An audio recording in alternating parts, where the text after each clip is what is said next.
Today we're going to make a simplified version of a curry with the rice, mushrooms, and chicken, and then we're going to garnish it with some cilantro and peanuts. This whole bowl of curry with everything inside comes to about 462 calories.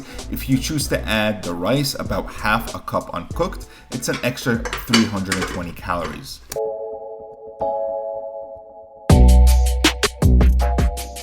Hello everyone, welcome to my channel. If you are new, my name is Mina, culinary school grad, former professional cook, and I'm making a Thai curry today and some rice because it's cold outside and I wanted something hot. And this is hot and spicy. It's satisfying, you know, when you eat something and you feel like it warms you up inside. That's what this feels like. It's really good. Let me show you how to make it. So this may look intimidating at first if you've never made your own paste, but trust me, it's not as hard as it seems. Let me also note that this is a very simple curry. It doesn't have any spices and it doesn't have any shrimp paste, which is an ingredient that you typically would see. First thing we need to do is soak the Thai chilies in water. So I use 10, which is a lot. If you don't like spicy food, use however many you want, maybe like 5 or 6, and then just put some plastic wrap on top of them to keep them submerged in the water. Next thing we're gonna do is peel the shallots. I cut the shallots into pretty chunky pieces. It doesn't matter what they're gonna look like. They're all gonna go in the blender later on anyway. And then I'm gonna go ahead and peel the garlic. I just gave it a smash and peeled it here, nothing special. And I used about 5 cloves of garlic. I mentioned this before, I'm pretty sure, but the best way to peel your ginger is with a spoon. So use a spoon, peel your ginger. Lemongrass is really hard to cut, so you have to take the back of your knife and just beat it. Really beat it up, and then you just cut it all the way down to the green part. You want to stop where it's going to get pretty hard. You don't want to use that part. You can save it later on though for some stock. Last thing is the galangal. Now this is an optional ingredient, but it's great. If you're able to find it, just go get a nub of it. It's kind of like ginger, but it has a more citrusy and a peppery taste to it. If you try to peel it with a spoon like I did here, you're gonna have a hard time doing it. So I just use the knife and just take off as little of the skin that I possibly can, and then just chop it up just like ginger. It's much tougher than ginger, much tougher.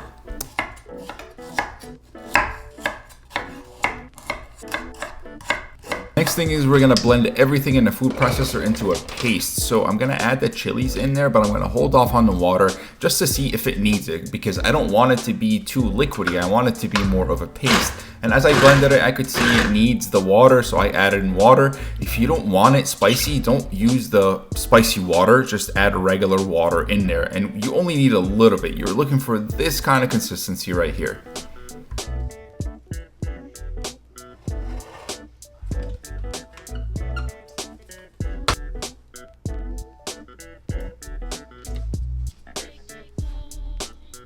That burns. Woo! Don't touch your eyes. Don't touch your eyes. Don't touch your eyes. Remember, wash your hands after you handle all these chilies. Oh my God. Don't touch your eyes. Wash your hands. Then we want to fry the paste in about a tablespoon of oil. If you don't want to use oil here, I just recommend that you do. Just use the oil. Wait until it's hot. Add the paste in there. We're not really trying to get too much color on there. Just a little bit of color on there. So we're gonna cook it down for about 7 to 10 minutes until it looks like that. And then we're gonna add light coconut milk or whatever is macro friendly to you. I was able to find this stuff and that stuff. I don't know what this is. This isn't really coconut milk. It's just a really light coconut milk. I'm not really sure what it is, but it tastes pretty decent and it worked out at the end. So that's the macros on it. Anything that looks similar to that. And for this other one, it was nice and thick. It's obviously much more in calories. So this whole can is 250 calories, but you need that thick coconut milk. I also added about 3/4 of a cup of water. All right, let's clean the chicken. So I'm just gonna take the fat off the chicken, and then I'm gonna cut the chicken in half so it cooks a little bit quicker. When you slice the chicken in half, make sure to put your hand and your thumb up top like this, away from the path of the knife so you don't cut your hands.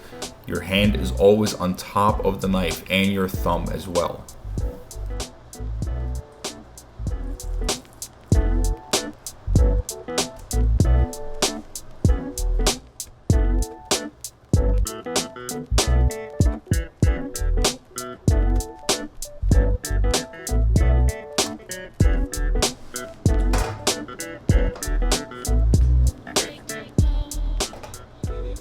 So I'm gonna grill the chicken here on the cast iron griddle. I'm rubbing a tiny bit of oil on the griddle, and then I'm gonna salt the chicken and put it on there. You can also cook the chicken in the curry if you want, but I just like to have grilled chicken on the side and then the curry by itself.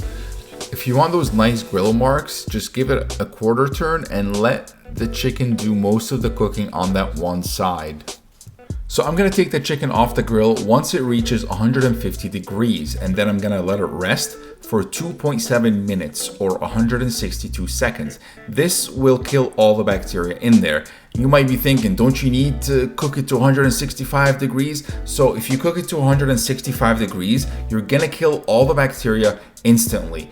But if you cook it to 150 degrees, you have to hold it at that temperature or just let it rest for 2.7 minutes. This will also kill all the bacteria. And as you can see here, I pulled it at 150 degrees, I let it rest, and it held its temperature, and it even kept going up. That's the secret to a juicy chicken breast. Don't overcook it. So by the time that you cook all that chicken, it's time to blend the curry. So I'm gonna put all the chicken juices in there just to give it some extra flavor, then 2 tablespoons of fish sauce and 1 tablespoon of real sugar. This is all accounted for in the calories. You can use sweetener if you want, and that's just some salt. And if you feel like it needs it, you can add some lime juice for a little bit of acidity. Make sure to taste it at the end and adjust the seasoning to how you like it. The last thing I'm going to add in here is just a touch of Xanthan Gum, and you don't really have to measure this out. It's just a teeny tiny bit. And as I've said before, you always want to drop the Xanthan Gum in a vortex of whatever you're blending. That's how you hydrate it the best.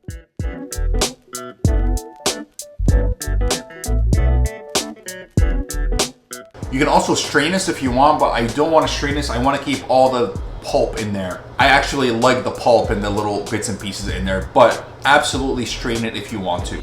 So if you wanted to meal prep this is where you would stop. Put everything in a container, label it, and put it in the fridge for the rest of the week or until you finish it. But if you wanted to put the dish together, this is how you would do it, or this is how I like to do it. I take about 2 cups of the curry and then heat it up in a pot. And then for the garnish, I'm gonna go with king oyster mushrooms. These are great in taste, and the volume for the calories is amazing. By the way, save all your scraps for stock. So what I like to do is I like to cut them in half, and then I like to score them really finely just because they look kind of pretty. They just look really cool. You absolutely don't have to do this. You can just go ahead and cook them whole, but look at that. Doesn't that look really cool? So I just took the time to do this, but don't do this if you don't want to. I'm gonna use about half a teaspoon of oil here, or use some spray if you want, but I put the oil in the calories. And then I'm just gonna put them cut side down until I get a nice brown color, and then just a garlic clove cut in half.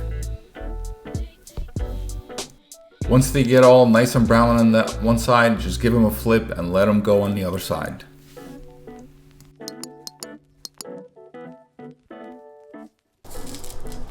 And I'm just gonna salt them afterwards.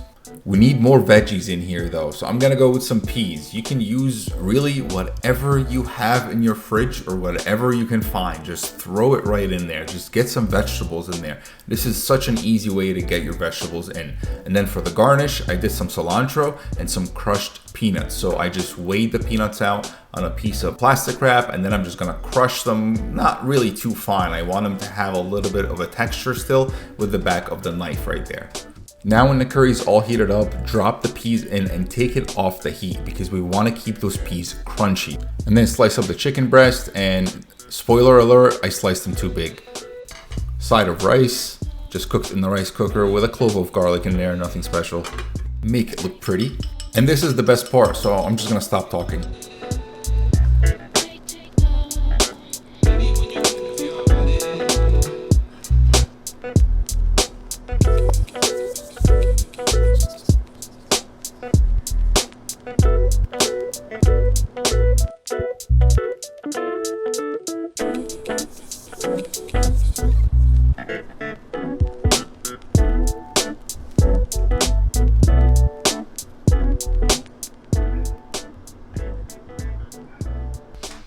You just try the curry by itself and some of the snow peas.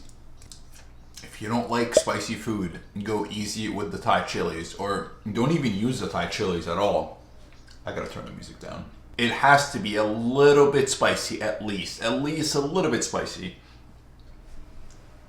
I'm a huge fan of cilantro. I really like cilantro. And the peanuts in there just give a nice crunch to everything. With some mushrooms.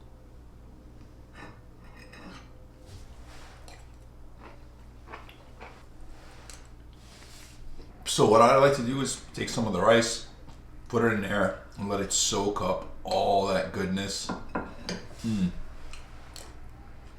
think I should have cut the chicken into smaller pieces, but they just look much better when they're big. Definitely very spicy.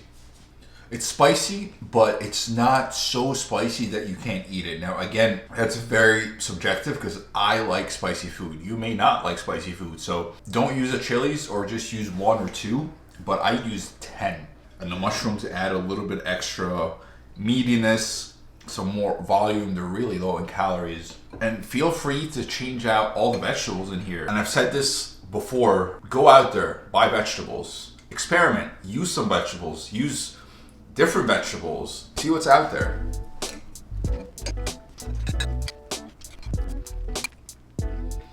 That was very satisfying.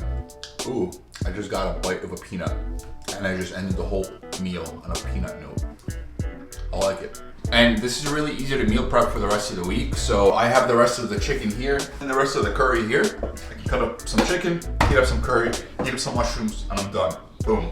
That's all I have for you today. Hope you make this. If you make it, be sure, don't forget to tag me on Instagram because I love seeing when you guys make my recipes. That's one of the best things about making all these videos is to see other people make your recipes. It may not sound like it, but it means a lot when you make someone else's recipe.